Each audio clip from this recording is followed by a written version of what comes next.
रखना, इस इंडिया गठबंधन को अगर किसी ने बचाया है तो समाजवादी पार्टी ने बचाने का काम किया है। और हम लोगों ने कोई परवाह नहीं की, हमें ज्यादा भी सीट देनी पड़ी तो हम लोगों ने ज्यादा सीट दी। लोग कहते थे इतनी सीटें क्यों दे दी हैं आपने? हमने कहा ये सीटें इसलिए दे दी हैं कि हम इंडिया गठबंधन को मजबूत बनाना चाहते हैं, और चाहे हमें 17 सीट देनी पड़ी, लेकिन इंडिया गठबंधन बनाने का काम अगर किसी ने किया तो समाजवादियों ने किया।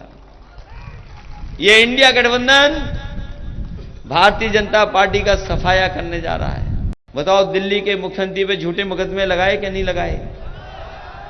झारखंड के मुख्यमंत्री पर मुकदमे झूठे लगाए कि नहीं लगाए? और आपके हमारी पार्टी के नेता मोहम्मद आजम खान साहब के ऊपर झूठे मुकदमे लगाए कि नहीं लगाए? उनके परिवार के लोगों पर झूठे मुकदमे लगाए कि नहीं लगाए? उनके बेटे पर झूठे मुकदमे लगाए कि नहीं लगाए? एक ही रास्ता है हम लोगों के सामने, इन्हें भारतीय जनता पार्टी के लोगों को सबक सिखाना है, तभी हमारे मुकदमे वापस भी होंगे और झूठे जो फंसाए जा रहे हैं वो मामले भी खत्म होंगे। जो नौकरी के सवाल पर जिस तरीके से पेपर लीक हुए हैं, क्या कभी नौजवान कल्पना कर सकता था कि पेपर लीक हो जाएंगे? और इस सरकार में कोई एक पेपर लीक नहीं हुआ है। जितनी भी परीक्षाएं हुई हैं सब पेपर लीक हुए हैं। अगर कुल मिलाकर के हम आकलन करेंगे तो अभी तक इस सरकार में 10 पेपर लीक हो चुके हैं, और जो आखिरी में पुलिस भर्ती का पेपर लीक हुआ है उसके इंतजाम के लिए सरकार ने दावा किया कि ऐसा इंतजाम किया है कि अगर कोई भी नकल भी करना चाहेगा तो नकल नहीं हो पाएगी। हाल ही में हमने इलेक्टोरल बॉन्ड का मसला देखा है। इलेक्टोरल बॉन्ड ने भारतीय जनता पार्टी का बैंड बजा दिया है। कोई कल्पना नहीं कर सकता था कि राजनीति में पॉलिटिकल पार्टी इतना चंदा वसूल कर सकते हैं। हम और आप जानते हैं, चुनाव होते हैं, कार्यक्रम होते हैं तो अपनी इच्छा से लोग चंदा देते हैं, अपनी हैसियत के हिसाब से मदद करते हैं। लेकिन भारतीय जनता पार्टी का आपने देखा, इलेक्टोरल बॉन्ड से बताओ कितना चंदा वसूला इन्होंने। जब हम लोग नारा सुनते हैं, बीजेपी के लोग जब ये बात कहते हैं कि 400 पार, और जब उनके तमाम नेता जो देश के कोने कोने में हैं उनके स्टेटमेंट जब आते हैं तो लगता यह है कि 400 पार का ये नारा इसलिए दे रहे हैं कि ये बाबा साहब भीमराव अम्बेडकर जी का दिया हुआ संविधान को बदलना चाहते हैं। जो लोकतंत्र हमें मिला है, न जाने कितने हमारे हिंदू मुस्लिम सिख भाई जिन्होंने मिलकर के आजादी दिलाकर के कुर्बानियां देकर के हमें लोकतंत्र दिया। और सच्चाई तो यह है कि दुनिया का सबसे खूबसूरत लोकतंत्र अगर कोई है तो वो हमारे भारत का है। इससे सुंदर अच्छा लोकतंत्र कहीं नहीं। और जो संविधान बाबा साहब भीमराव अम्बेडकर जी ने दिया है, वो संविधान ऐसा दिया है कि अगर संविधान के रास्ते पर सरकार चलेगी तो किसी भी जात धर्म का कोई भी होगा उसके साथ कभी भेदभाव नहीं हो सकता है। तो बताना चाहता हूं, ये भंडारण सरकार की तरफ से नहीं हो रहा है। ये प्राइवेट लोग जो बड़े बड़े उद्योगपति हैं वो भंडारण का इंतजाम कर रहे हैं। और अगर ये दोबारा सरकार में आ गए तो हो सकता है वो ऐसा कानून ले आए जिससे हमारे किसानों के भी अधिकार छिन जाए, उनको एमएसपी कहीं न मिल जाए। इसलिए इस समय पर हम आपसे निवेदन और अपील करने आए हैं। न केवल किसान को इन्होंने धोखा दिया है, बल्कि हमारे नौजवानों को भी इन्होंने धोखा देने का काम किया है। लगातार जितनी परीक्षा हुई हैं, सब परीक्षाएं इनकी लीक हो गई। कोई परीक्षा हमारा नौजवान दे नहीं पाया। जिन नौजवानों ने तैयारी की, पढ़ाई लिखाई की, कोचिंग की, और कोचिंग के बाद जब परीक्षा देने गए तो पता लगा पेपर लीक हो गया। और इस सरकार में कोई एक पेपर लीक नहीं हुआ है। अगर पुराना रिकॉर्ड उठा करके देखेंगे आप तो इस सरकार में लगभग 10 पेपर लीक हुए हैं, 10 परीक्षाएं लीक हुई हैं।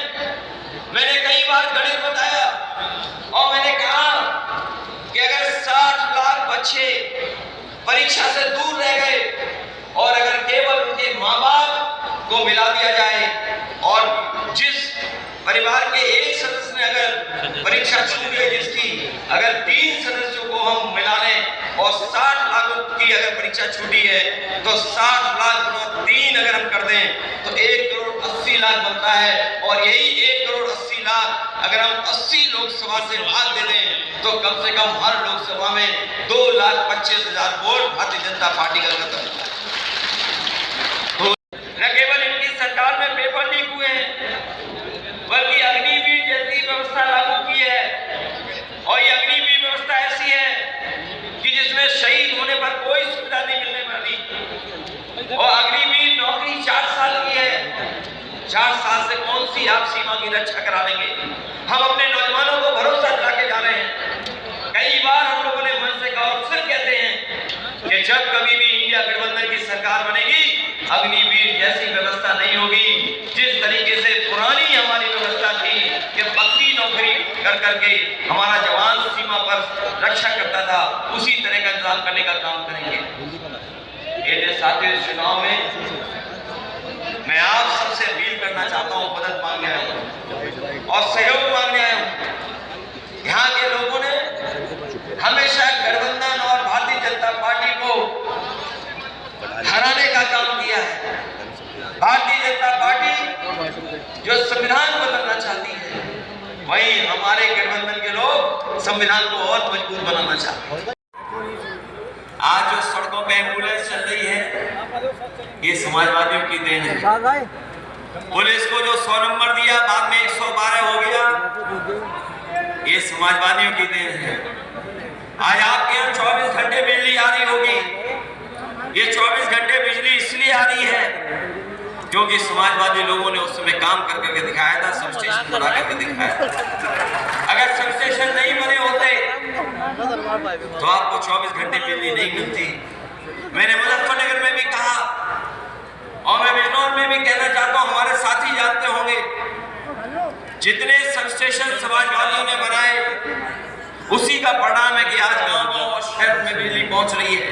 न केवल सब स्टेशन बनाए बल्कि उत्तर प्रदेश में जो बिजली आज मिल रही है वो भी समाजवादियों की देन है। किसी और दल ने अभी तक 1 यूनिट बिजली भी बनाने का काम नहीं किया। जहां ये लोग किसानों को सपना दिखा रहे हैं कि किसान हम इनके लिए आय दोगुनी कर देंगे। बताइए इतने दिनों में कहीं आय दोगुनी हो गई हो तो बता दो। किसानों की आय दोगुनी हो गई हो तो बताएं आप। और जिस तरह के कानून ला रहे थे, अगर वो कानून लागू हो गए होते तो हमारा किसान बर्बाद हो गया होता। ये वही भारतीय जनता पार्टी के लोग हैं जिनकी सरकार में काले कानून लाने के लिए किसानों को संघर्ष करना पड़ा और लगभग 1000 किसान अपनी जान दिए हैं, शहीद हुए हैं। तब जाकर के भारतीय जनता पार्टी ने वो तीनों काले कानून वापस ले लिए।